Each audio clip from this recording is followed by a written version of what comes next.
थी तो अमित शाह तो तड़ी पार रहे थे। वो शिवसेना को तोड़ने का काम करा, शरद पवार की पार्टी को तोड़ने का काम करा। पहले वो कह रहे थे कि अजीत पवार जी चक्की पीसिंग, उसके बाद में उन्होंने पार्टी में ज्वाइन कर लिया, गंगा जी में नहा गए, धुल के साफ हो गए। तो बीजेपी का एक पूरा एजेंडा है, या तो डराओ धमकाओ, नहीं तो जेल जाओ या ऊपर जाओ, इनका पूरा फंडा है। बस सरकार की सरकारी गाड़ियों में नशा सप्लाई होता था पिछली सरकारों में। देश की राजनीति में इस वक्त भूचाल आया हुआ है, क्या चाहे फिर वो यूजीसी को लेकर हो, चाहे फिर वो ट्रेड डील को लेकर हो, या फिर एसआईआर को लेकर हो। भाजपा सरकार पर लगातार विपक्ष निशाना साध रहा है और गंभीर तरह से ये निशाना साधा जा रहा है। चाहे आम आदमी की बात हो या फिर किसी किसान की बात हो, किसान आज सड़कों पर उतरने को तैयार हैं, क्योंकि भारत और अमेरिका के बीच जो ट्रेड डील हुई है उसको लेकर किसानों में खासा रोष दिख रहा है। किसान भाजपा सरकार से, केंद्र सरकार से इस वक्त आमने सामने की लड़ाई करने की चेतावनी दे चुका है, सरकार से जंग करने की लड़ाई दे चुका है और बड़े गुस्से के साथ, बड़े रोष के साथ सड़कों पर उतर रहा है। तो वहीं पर यूजीसी की बात की जाए तो यूजीसी में भी जो जनरल कास्ट के लोग हैं वो सड़कों पर उतर गए हैं। हालांकि सुप्रीम कोर्ट ने अभी 19 मार्च तक रोक लगा दी है। तो वहीं पर जो जनरल कास्ट के जो कई संगठन हैं वो बड़ी चेतावनी सरकार को दे रहे हैं। जैसे कि अभी 1 मार्च की बात की जाए तो 1 मार्च को भी ठाकुर समाज ने काफी बड़ा ऐलान कर दिया है। यूजीसी में जो सवर्णों के ऊपर और जो जनरल कास्ट है उसके ऊपर जो एक कानून थोपा जा रहा है सरकार के द्वारा, उसके खिलाफ एक विरोध मार्च निकाला जाएगा, सड़कों पर जन आक्रोश निकलेगा और बड़े आरोपों के साथ आम आदमी पार्टी के प्रवक्ता सीएम चौहान आज हमारे साथ मौजूद हैं और सरकार पर बड़ा निशाना साध रहे हैं कि सरकार जो बेरोजगारी पर बात करनी चाहिए, बेरोजगारी पर बात नहीं कर रही है और जबरदस्ती के आम आदमी पर कानून थोप रही है। चौहान साहब, बड़े आरोपों के साथ आज आप सामने आए हैं, किस तरह से सरकार जो जबरदस्ती कर रही है लोगों के साथ, आप कह रहे हैं? आपके चैनल के सभी श्रोताओं को मेरा नमस्कार। आज का एक परिदृश्य बहुत ही, अब तो धीरे धीरे भाजपा का चेहरा सभी के सामने है। दूसरा, मैं छोटा सा एक परिचय दे दूं कि मैं भी एक किसान परिवार से हूं। राजनीति में आने का कोई सोचा नहीं, ना हमने ना हमारी पार्टी के नेताओं ने, क्योंकि मनीष सिसोदिया आपके पत्रकारिता से हैं, अरविंद केजरीवाल जी अपना IRS थे, कमिश्नर थे दिल्ली के, क्या जरूरत पड़ी थी। जब देखा देश की राजधानी दिल्ली में रहकर और देश की दशा और दिशा, जहाँ बड़े बड़े भ्रष्टाचार हर जगह, चाहे बिजली हो, पानी हो, शिक्षा हो, स्वास्थ्य हो, कभी जहाँ बीजेपी, कभी कांग्रेस कहीं बीजेपी, तो एक दूसरे की पूरक जनता को समझ में नहीं आ रहा क्या करें। तीसरा विकल्प आम आदमी पार्टी, अन्ना आंदोलन के जरिए एक बड़ा आंदोलन हुआ। उस आंदोलन से निकली हुई पार्टी आम आदमी पार्टी, हमारे मुखिया अरविंद केजरीवाल जी, उनके सिपह सलार मनीष सिसोदिया जी, बड़े भाई संजय सिंह जी जो उत्तर प्रदेश प्रभारी हैं, जो एक आज की तारीख में सबको पता है कि विपक्ष की आवाज कौन है। विपक्ष की बुलंद आवाज करने वाले माननीय सांसद संजय सिंह हैं, जो बड़े भाई, जो उनको गूगल भी नहीं पहचान पाता, क्योंकि आज वो यूपी में है, कल पंजाब में है, परसों छत्तीसगढ़ में है, आज हर जगह बेबाकी से वो अपनी विपक्ष की आवाज है और बिना किसी डर के, बिना किसी उसके, वो अपनी संसद में आवाज को बहुत बुलंद करके उठाते हैं। तो आम आदमी पार्टी ने सारी चीजों को उठाते हैं। आप इतने बड़े बड़े नाम लिए हैं, अभी काफी दिग्गजों के नाम लिए हैं, ये सभी दिग्गज जेल में क्यों जा पाए? जब इतने बड़े दिग्गज हैं और जो है देश के बारे में इतना सोचने वाले हैं, तो जेल तक क्यों पहुंचे ये लोग? जेल, एक बीजेपी सरकार में जेल भेजना बहुत इजी हो गया है फिलहाल। पहले क्या होता था, पहले किसी पे आरोप लगा, उस आरोप को सिद्ध करने के लिए कई साल हो गए। जैसे कि चारा घोटाला हुआ, उसमें तकरीबन 96-97 का कोई घोटाला था, उनके ऊपर FIR हुई, उसकी जांच चली, जांच में सिद्ध हुआ तकरीबन 10-12 साल बाद कि आप आरोपी हो। तो उसके बाद में लालू जी जेल गए। अब उन्हें अपना आप जेल जाने के बाद में सरकार ने सिद्ध करा कि आप आरोपी है, ये आपके पास प्रमाण। अब हुआ क्या, ये 2019 में बीजेपी एक बिल लेके आई कि ये बीजेपी के अपोजिशन में इनको कैसे खत्म करा जाए। तो खासकर ये डरे हुए अरविंद केजरीवाल आम आदमी पार्टी से थे, क्योंकि बाकी पार्टी तो बिजली, पानी, शिक्षा, स्वास्थ्य पे बात ही नहीं करना चाहती है। वो तो जाति की बात, धर्म की बात, हिंदू को मुस्लिम से लड़ाने की बात, आप एक यूजीसी की बात कर रहे थे, अब अगड़े को पिछड़ों से लड़ाने की बात, SCO को सवर्णों से लड़ाने की बात, अब ये इनकी तो लड़ाई की बात है। लेकिन आम आदमी पार्टी एक विजन लेके चली है जो मूलभूत जो विदेशों में कॉन्सेप्ट होता है, बिजली हो, पानी हो, शिक्षा हो, स्वास्थ्य हो। किसी ने सोचा था कि दिल्ली में को 200 यूनिट बिजली फ्री हो सकती है? करके दिखाई। किसी ने सोचा था कि फरिश्ते योजना होती क्या है? करके दिखाई। फरिश्ते योजना का मतलब है कि कोई भी एक्सीडेंट में अगर कोई खत्म हो जाता है तो हमारी पार्टी ने एक विजन निकाला, दिल्ली सरकार ने निकाला कि कोई भी एक्सीडेंट में अगर खत्म होता है, चाहे सरकारी अस्पताल हो चाहे प्राइवेट अस्पताल हो। पहले होता था कि कोई एक्सीडेंट में पड़ा है तो पड़ने रहने दो, कि पुलिस उसकी वेरिफिकेशन करेगी, हमें परेशान होना पड़ेगा। तो फरिश्ते योजना निकाली। उसमें हमारा विजन ये था कि कोई भी एक्सीडेंट जो पीड़ित है, जो खत्म हो गया बेचारा, जो परेशान एक्सीडेंट में परेशान है, वो जिंदगी मौत के बीच में जूझ रहा है, तो निकटतम कोई भी अस्पताल हो, प्राइवेट हो या सरकारी हो, उसमें फ्री इलाज उसका होगा।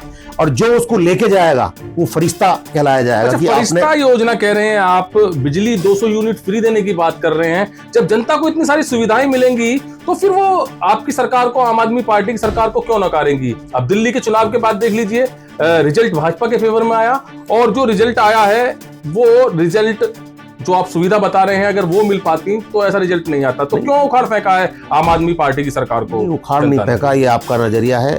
ऊपर से मैं आपको, मेरी बात अधूरी रह गई कि वो जो अस्पताल में ये हमारा ये फरिश्ते योजना के तहत वो पीड़ित जाता है, जो वो है, उसकी जो फरिश्ते योजना में जो ले जाने वाला है उसको भी सम्मान राशि देने का काम आम आदमी पार्टी ने करा। बिजली की बात करें, 200 यूनिट बिजली फ्री दी। वो खाली आम आदमी का मतलब है कि आम जनता जो 200 यूनिट बिजली यूज करता है, दिल्ली में सबको उसका लाभ मिला। आज पंजाब में सारे लाभ ले रहे हैं। आपने कि दिल्ली में आप क्यों उखाड़ फेंके? दिल्ली पिछले 25 साल से बौखलाई हुई थी। देश की राजधानी दिल्ली है, दिल्ली में हमारा भी घर है और सामने केजरीवाल जी है। इसे कैसे उखाड़ा जाए? तो उन्हें उखाड़ने के लिए कहीं 300 वोट मनीष सिसोदिया जी, 3000 वोट अरविंद केजरीवाल जी, कहीं 400 वोट, 200 वोट, 150 वोटों से हराने का काम करा। इन्होंने साम दाम दंड भेद एक झूठा आरोप लगा के एक अमेंडमेंट बिल लेकर आए। उसमें मैं आपको आरोप की बात बता दूं कि जैसे पहले तो उसको सिद्ध करना पड़ता, पीड़ित अपने आप को प्रूफ करे कि आपने मेरे ऊपर आरोप लगाए, तो मैं पीड़ित अपने आप ही सिद्ध करेगा मैं आरोपी नहीं हूं, मैंने कोई घोटाला नहीं करा, वो सिद्ध करेगा। और सिद्ध करने में पहले तो उसे जेल जाना पड़ेगा। पीएमएल कोर्ट के अंतर्गत जो इनका एफआईआर होती है उसमें 1 साल से पहले कोई जमानत ही नहीं है। 1 साल के बाद में आपको कहीं लोअर कोर्ट, हाई कोर्ट, फिर सुप्रीम कोर्ट में जमानत मिलती है। अब क्या हुआ? मुंह की कहानी फड़ी। अब सुप्रीम कोर्ट ने जो फटकार लगाई, इन्होंने एक सीबीआई ने और उन्होंने दोनों ने एक वो लिख के जारी कराया कि सॉरी, हमें इनके अरविंद केजरीवाल जी के खिलाफ कुछ नहीं मिला, हम इस पे सॉरी बोलते हैं। ये सॉरी क्या करेगा? ये तो हम कहना चाह रहे हैं कि 1 साल, मनीष सिसोदिया जी 17 महीने, सत्येंद्र जैन 2.5 साल, अरविंद केजरीवाल जी कई महीने, संजय सिंह 6 महीने, इनको जो जेल में रहे, इनका कौन वो जेल का समय कौन वापस देगा? तो हमारा कहना यह है कि ये झूठे आरोप लगाते हैं। कम से कम 70,000 के आसपास इन्होंने केस डाले, तो एवरेज इनका 5 से 10% वो निकलता है कि हाँ, इनके ऊपर कोई प्रूफ लगाते हैं। ये क्या कहते हैं? पहले महाराष्ट्र में शिवसेना को तोड़ने का काम करा, शरद पवार की पार्टी को तोड़ने का काम करा। पहले वो कह रहे थे कि अजीत पवार जी चक्की पीसिंग, उसके बाद में उन्होंने पार्टी में ज्वाइन कर लिया, गंगा जी में नहा गए, धुल के साफ हो गए। तो बीजेपी का एक पूरा एजेंडा है, या तो डराओ धमकाओ, नहीं तो जेल जाओ या ऊपर जाओ। इनका पूरा फंडा है। दिल्ली हराने का काम था। अरविंद केजरीवाल जी की विधानसभा में इन्होंने 30,000 वोट काटने का काम करा और अपनी वोट बढ़ाने का। जहां परवेश वर्मा जी है, परवेश वर्मा जी के कौन सा इतना बड़ा परिवार है? उनके खुद के मकान में 80 वोट एक परिवार में मिली, तो इनका इतना बड़ा परिवार है जो 80 वोट मिली। जगह जगह अपनी वोट बढ़ाई, हमारी वोट काटी, ऊपर से डरा के, धमका के, नोटबंद वो करा के, सारी प्रलोभन सारी चीज करने के बाद में, और बाद में इन्होंने पूरी तरह से डरा के इन्हें हराने का काम कराया। काम नहीं करने दिया, कोरोना में काम नहीं करने दिया। उसके बाद में सारे अधिकारियों को अधिकार अपने अंडर में ले लिए। तो अब सारी जनता, आज की तारीख में आपके कैमरे के माध्यम से कहना चाहता हूं, आज सबको पता है, मैं नहीं कह रहा, पूरी दिल्ली परेशान है। चाहे आप बिजली से देख लो, पानी से देख लो, शिक्षा से देख लो, स्वास्थ्य देख लो, सब जगह बुरी हालत है। जनता त्राहिमाम है, सारी सड़कों पर है। कल ही एक बड़ा नजारा था, प्राइवेट स्कूलों ने फीस बना दी मनमानी, 5%, 10% की, कोई 100% ही फीस बढ़ा रहा है। तो कल आम आदमी पार्टी ने बड़ा आंदोलन करा, आज विपक्ष में है, हम विपक्ष में उठाकर आवाज पूरी बुलंद करेंगे। आज हमारे पास में पूर्ण राज्य है, पंजाब है। पंजाब में जितने वादे हमने करे, आम आदमी पार्टी हो या कोई सी पार्टी, सबका ही मैनिफेस्टो होता है। जब चुनाव में वोट मांगे जाते हैं कि हम ये वादे हैं, हम आपके सत्ता में आने के बाद में ये वादे पूरे करेंगे। हमारे पंजाब में तकरीबन सारे वादे पूरे हैं। सूरज जी, वादों से काम नहीं चलेगा पंजाब में। पंजाब के लोगों की एक सबसे बड़ी मांग है कि पंजाब से नशा खत्म किया जाए। पंजाब में सीधा आरोप लग रहा है कि जब से आम आदमी की सरकार आई है तब से पंजाब में नशे का सेवन ज्यादा बढ़ गया है, नशे की सप्लाई ज्यादा बढ़ गई है। तो जनता को आज के समय में वादे वगैरह नहीं चाहिए, पंजाब में तो केवल और केवल जो नशे को खत्म करेगा वो सरकार चाहिए। आपकी बात सही है। कौन कह रहा है कि पंजाब में नशा बढ़ गया है? सबको पता है। तो एक नया तरह की बात आज मैंने पहली बार सुनी है। पहली सरकार आम आदमी पार्टी की है जो नशे से पहले परेशान थी पंजाब की पूरी जनता। आज युद्ध नशा विरुद्ध हमारी एक योजना चल रही है, उसका कल दूसरा चरण 2.0 कल स्टार्ट हुआ है, जहां हर विधानसभा हर गांव में 10-10 लोगों की टीम है। जो कोई अगर उसकी सूचना देगा तो उसका नाम गुप्त रखने के बाद भी हम उस पर कार्रवाई करेंगे। तो कहने का मतलब पहले योजना में जो उन्होंने पहले क्या होता था, सरकार की सरकारी गाड़ियों में नशा सप्लाई होता था पिछली सरकारों में। आम आदमी पार्टी जब से आई है पूरे गांव में, मैं भी वहां जाता हूं, कुछ ना कुछ जिम्मेवारी पार्टी जो देती है सर्वे करने के लिए जाते हैं, तो वहां की जनता बहुत खुश है। चाहे बिजली हो, 300 यूनिट बिजली, दिल्ली में 200 यूनिट बिजली करा, पंजाब में 300 यूनिट बिजली है। अभी 10 लाख का हमने बीमा योजना जो उनका स्टार्ट करा सरकार ने, तो वो बहुत बढ़िया है। उसमें ये नहीं है कि जो बीजेपी वालों ने करा है कि किसी पे बाइक है तो वो लाभ नहीं लेगा, वहां सारी जनता लाभ ले रही है। 3 करोड़ जनता और 60 लाख परिवार पूरी उसका लाभ ले रहे हैं जनता। और बिजली 300 यूनिट बिजली फ्री है, तीर्थ यात्रा योजना है, तमाम सुविधा फरिश्ते योजना है। आम आदमी पार्टी पर क्या 2 ही योजना है। आम आदमी पार्टी का जब भी जिक्र आता है, जैसे कि आप भी जिक्र कर रहे हैं, बिजली पानी, क्या कुछ नहीं है? बिजली है, पानी है, शिक्षा है, स्वास्थ्य है, बेरोजगारी है, तमाम चीजें हैं। मैंने एक बात बताई, विजन। अब से पहले क्या होता, जाति हिंदू की लड़ाई मुस्लिम से, मुस्लिम की लड़ाई हिंदू से। हमारी आम आदमी पार्टी जो है एक देश की एक राष्ट्रीय पार्टी है। आज और पार्टी भी शिक्षा पे, स्वास्थ्य पे बहस करना स्टार्ट कर रही हैं। उन्हें पता है कि आने वाला समय ये जाति धर्म का नहीं है, खत्म होने वाला है। जो मोदी जी ने, जो अमित शाह जी ने ये उन्होंने फैलाया है। आपने एक बात करी थी, मोदी जी तो, अमित शाह तो तड़ी पार रहे थे। वो तो तड़ी पार किसे करा जाता, जो बहुत ही जघन किसी पे आरोप लगे हो और उसे अपने प्रदेश से तड़ी पार कर दो, वो आज के देश के गृह मंत्री हैं। तो ऐसा नहीं, पहले तो सिद्ध करना पड़ता था सरकार को कि ये आरोपी है, इसको सिद्ध करो, यहाँ पे प्रूफ हुए हैं। अब आरोपी होने के बाद अपने आप सिद्ध करेगा कि नहीं, मैं आरोपी नहीं हूं, मेरे पास ये डॉक्यूमेंट कहां से लाएगा। और उस लाने के लिए 11 महीने तक आप पीएमएलए जो कानून है उसके अंतर्गत आपको जेल में सड़ा सकते हैं। अच्छा, आप हिंदू मुस्लिम का आरोप लगा रहे हैं कि सरकार पहले हिंदू मुस्लिम पर लड़ाई कराती थी, आपस में भिड़ा देती वोट बैंक के चक्कर में, अब SC ST OBC और जनरल को आपस में भिड़ाना चाह रही है। तो किस तरह से यूजीसी पर आप बात कर रहे हैं? यूजीसी का मतलब, तो ये बिल लाने की जरूरत क्या है? आप मोदी जी जब 2014 में आए, उन्होंने कही कि मैं हर वर्ष 2 करोड़ नौकरियां दूंगा। तो 11 दूनी यानी 12 साल होने में 12 दूनी 24, वो 24 करोड़ बेरोजगारी, वो नौकरियां कहां गई? आपने बात करी थी, अब मैं देश के ऊपर ही ले आऊं। अभी कुछ दिन पहले हमारे लिए जब मोदी जी प्रचार करने गए ट्रंप का, my best friend Trump, my dear friend, उसके बाद में फिर थोड़ा सा इनका बदला हुआ जब ऑपरेशन सिंदूर हुआ। उसके बाद में बार बार यहां से तो मोदी जी के कहने रहे, वो कह रहे थे कि ऑपरेशन सिंदूर अभी चालू है। ट्रंप कह रहा था कि मैंने सीज फायर मैंने कराई है। कम से कम सैकड़ों बार वो बोल चुके मैंने कराई है, मैं जानता हूं, जब चाहता हूं मैं सीज फायर करा देता हूं। फिर इन्हें नाराजगी हुई, फिर इन्हें हमारा जो बेस्ट फ्रेंड पहले से ही है रूस, रशिया हमारा पहले से ही हमारे हर दुख दर्द में काम आया। फिर थोड़ा सा मीडिया और सबका झुकाव हो गया कि हाँ मोदी जी की ट्रंप से नाराजगी है, ट्रंप बेकार आदमी है, अब हमारा रशिया हमारा दोस्त है। अब देखते हैं कि ये जो नया कानून लेकर आए, अब इनका फिर बेस्ट फ्रेंड वो हो गया। ये अपनी तरफ से एक उन्होंने, वहां के विदेश मंत्रालय ने, ट्रंप ने एक आदेश पारित करा है कि हम 25% टैरिफ, जो पहले 50% था, मैंने 25% कर दिया। तो कहने का मतलब ये कि जो पहले 3.5% टैक्स हुआ करता था, आज तुम 50% करके वो 25% घटा के 25% को 18% टैरिफ लाना। तो आपने, ये तो कोई नहीं कह रहा कि 3.5% वाला टैक्स आज 18% लेना चाह रहा है अमेरिका। और उसने एक आदेश बना दिया है कि इंडिया, हिंदुस्तान वालों, अगर आप रशिया से तेल खरीदोगे, तेल हमसे खरीदो, बेनुलॉज खरीदो, हम आपको तेल देंगे और महंगा तेल देंगे।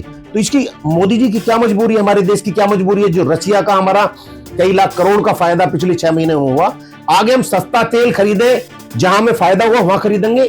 तो मोदी जी की क्या मजबूरी है? उसको सीधी सीधी बात है कि ये तो अडानी का एक जो उसमें एक करप्शन में नाम आया, जो उन्होंने एक मेल डाली है, दूसरा, एक एस्टीम फाइल जो चल रही है उसमें मोदी जी का और उनके एक मंत्री का नाम आना मुझे कहीं ना कहीं शक के दायरे में है कि उसकी वजह से मोदी जी ने ट्रंप के सामने घुटने टेक दिए हैं। नहीं तो उसकी क्या औकात, हमारे घर का मसला, हमारी चीजें, हम जहां से कुछ भी खरीदे, हम क्या किसी चोर है, डकैत है, किसी की बात में वो कोई हमारा कोतवाल है कि जो हमारे पे डंडे से करेगा? नहीं, आपको यहाँ ऐसे करना, आपने गलत काम कर दिया, आप यही से तेल खरीदेंगे। हमारी इच्छा, हमारा देश। तो आज से पहले जब से देश आजाद हुआ है, ऐसा तो अंग्रेजों के जमाने से लेकर आज तक नहीं हुआ। जो आज मोदी सरकार चुप बैठे हैं, उस पर जवाब देने को तैयार नहीं है। तो मेरा कहना यह है कि आज देश के हालात बहुत बेकार हो चुके हैं। हमारी इच्छा, रूस हमारा सबसे पुराना दोस्त है। एप्स्टीन फाइल में ऐसा क्या है जो मोदी जी डर गए हैं?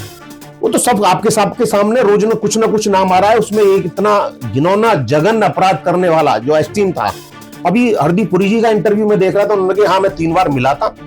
क्या तुम मिलने के बाद में आप ऐसे लोगों से संबंध, जिसके संबंध जो बार बार अमेरिका हर चीज के जो डिटेल दिखा रहा है कि छोटे छोटे बच्चियों के साथ इतनी बुरी, निर्मम, जो कहने लायक भी नहीं है, तो वो चीजें ऐसे आदमी के साथ में मुझे लग रहा है कि अमेरिका के कुछ डॉक्यूमेंट मोदी जी और इनकी उसके हैं जो दिखाना चाहते हैं, उन्हें डरा के ये समझौता कराया जा रहा है। अच्छा, हरदीप पुरी बिल्कुल साफ लफ्जों में कह रहे हैं कि मैं 3 से 4 बार मिला था और ऐसा कुछ नहीं हुआ वहां पर। मतलब कैसा कुछ नहीं हुआ, क्या जताना चाह रहे हैं? जो कैसा कुछ नहीं, जो आपने सब ऑनलाइन चल रहा हुआ है, जो फोटोज, जो वीडियोस सामने आ रही हैं, वो बड़े जघन अपराध को वो करती हैं, घिनौने हरकतें वो सामने आ रही हैं।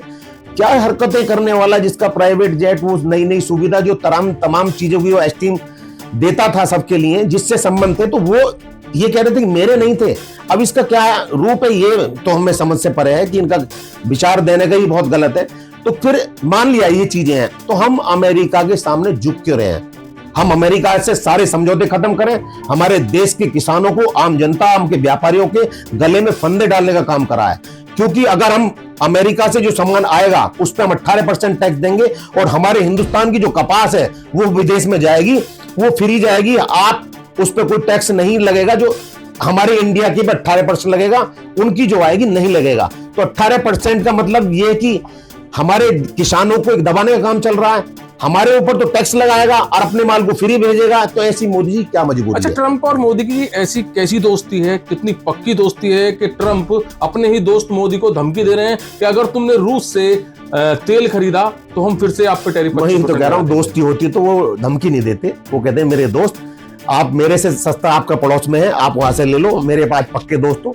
वो पक्के दोस्त नहीं, वो तानाशाही की वजह डंडा राज में कह रहा है कि अरे मोदी जी, अगर आपने रूस से तेल खरीदा तो आपके ऊपर मैं 25% टैक्स लगा दूंगा। ये कौन सी तानाशाही है? ये तो एक बहुत बड़ा, यानी हमारा देश एक दुनिया का सबसे बड़ा लोकतांत्रिक जनतांत्रिक देश है। तो हम किसी के सामने, उसकी कितनी औकात मोदी हमारे देश के सामने, जो हमें डरा के वो समझौते में कराएगा। और वो कह रहा कि अगर हम विदेश मंत्रालय हमारा इसकी निगरानी करेगा, अगर कोई आपका समझौते के विरुद्ध आपने तेल खरीदा हुआ पकड़ा गया तो आप उस पर टैक्स लगा देंगे। तो कहने का मतलब ये कि एक तो महंगा तेल, और आप उसके ऊपर हम कहीं और से खरीदेंगे तो उस पर टैक्स लगाएगा अमेरिका। तो ये तो बहुत बड़ी बेकार बातें हैं। तो ये पता नहीं किसी दबाव में, हमें लगता है कि क्या पता एस्टीम फाइल और अपने दोस्त अडानी को बचाने के लिए इन्होंने ये समझौते की तरफ गए हैं। हम कहने भी एक महामहिम पूरे प्रदेश में हमारा प्रदर्शन था माननीय सांसद संजय सिंह जी के आदेश के अनुसार कि उत्तर प्रदेश में हर जिला मुख्यालय पर कि ये महामहिम राष्ट्रपति जी को हमने ज्ञापन सौंपा कि ये जो भी समझौता है तुरंत तत्काल प्रभाव से रद्द कर दिया जाए, और आगे ऐसा समझौता ना हो जो काम हो देश के हितों में हो। और प्रदेश की सरकारें भी ऐसा ना हो कि रोज हमारे यहाँ लूट, अभी 60-64 करोड़ लाख की लूट हुई, 1 महीने पहले फिर लूट हुई। तो ये सारी चीजें में सरकार फेले हैं, चाहे डबल इंजन की सरकार हो, चाहे दिल्ली में 4 इंजन की सरकार हो। अच्छा, बड़ा सवाल एक और खड़ा हो रहा है जहां पर विपक्ष भी लगातार कह रहा है और आम किसान भी यही कह रहा है कि बड़ी मुश्किलों से, बड़ी बलिदान करके हमारे देश ने अंग्रेजों को यहां से भगाया था। मोदी जी ने फिर से रास्ता अंग्रेजों का भारत में खोल दिया। नहीं, अंग्रेजों का तो शासन फिर भी, इनसे काले गोरे अंग्रेज चले गए, काले अंग्रेज आ गए। हमारा तो कहना ये है, जो ये बात करते थे कौन सी बात पे, ये सारी बात तो ये भारतीय जनता पार्टी नहीं, भारतीय झुट्टा पार्टी है। जो हमारे सांसद संजय सिंह जी का एक दिया हुआ एक स्लोगन है, बिल्कुल सही बात है, ये झुट्टा पार्टी है। क्या गया, 15 लाख आएंगे, 15 लाख कहाँ गए? काला धन खत्म हो जाएगा, कहाँ खत्म हो गया? नोटबंदी करा दी, आतंकवादी खत्म हो जाएंगे, कहाँ खत्म हो गए? उससे ज्यादा नोट छपने चालू हो गए। तो कहीं भी उसमें लाइन में लगा दिया, पहले उनकी लाइन में लगा दिया, नोटबंदी की लाइन में, उनमें लाखों लोग मरवा दिए। अब इन्हें एसआईआर बना लगा दी। एसआईआर करने का क्या जरूरत है? इनका तरीका गलत है, चीजें गलत है। अब यूजीसी लिया है तो ये जनता को सिर्फ हिल जाके भटकाने का काम करते हैं, इनका काम कुछ नहीं है। हाँ, चुनाव जीतना बहुत अच्छी तरह से आता है, साम दाम दंड भेद सारी पार्टियों को जो विपक्ष के आरोप लगाते थे, ये धोखेबाज है, ये बहुत बड़ा भ्रष्टाचारी है, या तो उनकी पार्टी में जो दूध का धुला हो जाता। अरे मैं तो कह रहा हूं, विपक्षी पार्टी का जब आपने आरोप लगाया कि ये आरोपी है, आपकी पार्टी में आने के बाद में वो शुद्ध हो गया। अरे कम से कम सब जनता जानती है, पहले की बात अलग थी, अब सब जनता को पता है। भाजपा को आप कह रहे हैं साम दाम दंड भेद सभी तरीके से चुनाव जीतना जानती है, तो बड़े बड़े महागठबंधन हुए हैं, पूरे देश की पार्टियां एक हुई हैं, क्या उन लोगों को नहीं आते थे चुनाव जीतने? नहीं आती है तो गठबंधन की सरकार है, बीजेपी कोई एक इकलौती पार्टी थोड़ी ना है। एक इनके पास भी 30-40 उनका गठबंधन है। तो मेरा कहना ये, जो गठबंधन के साथी हैं, जो इनके बीजेपी में खुद पटका डाल के, जैसे ये हमारी दिल्ली सरकार में एक था बेकार मंत्री कपिल मिश्रा, वो जब तक वो दिल्ली का दंगाई का सबसे बड़ा आरोपी था, जिन्होंने दंगा फैलाया, उनने जितनी बीजेपी में जो जितनी उल्टा सीधा बोलेगा, वो मोदी जी के बारे में विधानसभा में बहुत बड़े भाषण दिए, उससे कई साल पहले। तो जब वो कई साल पहले एसटीएम फाइल तो आ रही है, दिल्ली की फाइल में विधानसभा में उसका भाषण सुन लो, तो ऐसी क्या मजबूरी है? ऐसे लोगों को ही अपने बीजेपी साथ रखती है, तो हंसी की बात आती है। अच्छा, संसद में क्या माहौल चल रहा है इस वक्त? क्योंकि कह रहे हैं कि सांसद महिलाओं से, कांग्रेस की महिलाओं से मोदी डर रहे हैं, आने से डर रहे हैं अंदर सदन में, राहुल गांधी पोल खोल रहे हैं, तो क्या वजह डर की है? बिल्कुल आपकी बात सही है। एक मुद्दा आपने शर्मा जी बहुत बढ़िया उठाया। मोदी जी हमारे हिंदुस्तान के सबसे ज्यादा प्रोटोकॉल में रहने वाले इंसान हैं, देश के प्रधानमंत्री हैं, जायज बात है। कभी वो पंजाब जाते हैं, कह रहे थे कि मैं चन्नी ने मुझे उतरन नहीं दिया। देश के प्रधानमंत्री एक राज्य में जा रहे हैं, वो गाड़ी से नहीं उतरते हैं। मुझे डर लग गया चन्नी से, मुझे किसानों से डर, वो चन्नी से डर नहीं था, वो किसानों से डर था। अब संसद में बात आई कि विदेश वो महिला से मुझे डर था, मैं इसलिए नहीं आया। डरना किस बात का? आप संसद के सब भाई अंदर तक किस बात का डर? आप पे कोई बात नहीं है, आप पे जवाब देने का वो ही नहीं है कि मकसद की मैं किस बात से मुंह विपक्ष के सामने खड़ा करूं। आपके काम ही इस तरह के हैं। तो ये संसद में मैं डर गया, मैं चुप हो गया, मैं इसलिए नहीं आ पाया, तो ये डर नहीं, इनकी जनता के सामने फेस किस करें। अब ये दूसरा फिर लाएंगे जनता को भड़ा भिड़ा के, जनता अपने कामों में उलझी रहे, इनका काम ये है। हमारा कहना है, जनता जो विदेशों में है, अगर हमारे देश में शिक्षा और स्वास्थ्य इस पे टोटल फ्री हो जाए, तो आपके 100% काम तो वैसे ही हो जाएंगे। आपको फ्री इलाज मिल जाए, आपके बच्चे अच्छे स्कूल में पढ़ जाएं और उनकी नौकरी की व्यवस्था हो जाए। बीजेपी ने 2014 से, मैंने अभी बात बताई, 2 करोड़ नौकरी कहाँ गई, 15 लाख कहाँ गए, आपको बेरोजगारी खत्म कर दे कहाँ गए। आपने इसकी पहले पाकिस्तान हिंदुस्तान की बात करते थे, वो चाइना हमारे बाउंड्री उसका कब्जा कर रहा, वो क्या हुआ? जो आवाज उठाता है, जैसे वो मानसून के वो थे अपने बाईचुंग लद्दाख के, उन्हें जेल में डाल दिया, हमारे विधायक को जेल में डाल रखा है। संसद में क्या चल रहा है सूरज जी? राहुल गांधी को देखते ही भाजपा के मंत्री साइड में हो लेते हैं। राहुल गांधी, क्या खौफ है राहुल गांधी का? राहुल गांधी का देखो, राहुल गांधी वो कांग्रेस की बात है, हम तो विपक्ष की आवाज है। अगर विपक्ष के लिए सामने वाला पार्टी सत्ता पक्ष गलत कर रही है, तो बाकी सब विपक्ष में ही है। तो विपक्ष की होने के नाते हमारा कहना यह है कि मोदी जी को डरने की बजाय, क्वेश्चन से भागने की बजाय, जो वादे करें वो काम पूरा करें। और देश की राजनीति के साथ साथ प्रदेश में हो, चाहे डबल इंजन की सरकार है, चाहे दिल्ली में 4 इंजन की सरकार है, वह सबके सहयोग से जनता के हितों की काम करें, जनता के हितों की बात करें। यूजीसी, ये हिंदू मुस्लिम जाति धर्म, इनको लड़ा के भिड़ा के ये काम नहीं चलेगा। आम जनता के आप खुशियों के लिए काम करेंगे, उनके हितों के काम करेंगे, जब भी काम चलेगा। तो सूरज चौहान आम आदमी पार्टी के प्रवक्ता हैं और काफी धाकड़ प्रवक्ता माने जाते हैं ये, और किस तरह से सवालिया निशान उठे हैं भाजपा पर अभी आपने देखा। और सबसे बड़ी चीज एक ही सामने आ रही है, एप्स्टीन फाइल, दूसरी चीज है यूजीसी, और तीसरी है ट्रेड डील। इन तीनों चीज पर आज काफी सवाल खड़े हो रहे हैं, जहां पर विपक्ष और आम आदमी या फिर किसान संगठन भाजपा सरकार के खिलाफ अब सड़कों पर उतरने को तैयार है। और बड़ी चेतावनी दी जा रही है कि अगर इन कानूनों पर काम नहीं किया गया या इनको वापस नहीं लिया गया, तो सड़कों पर उतरने का काम जनता करेगी और सरकार को 2027 और 2029 में मुंह तोड़ जवाब देगी।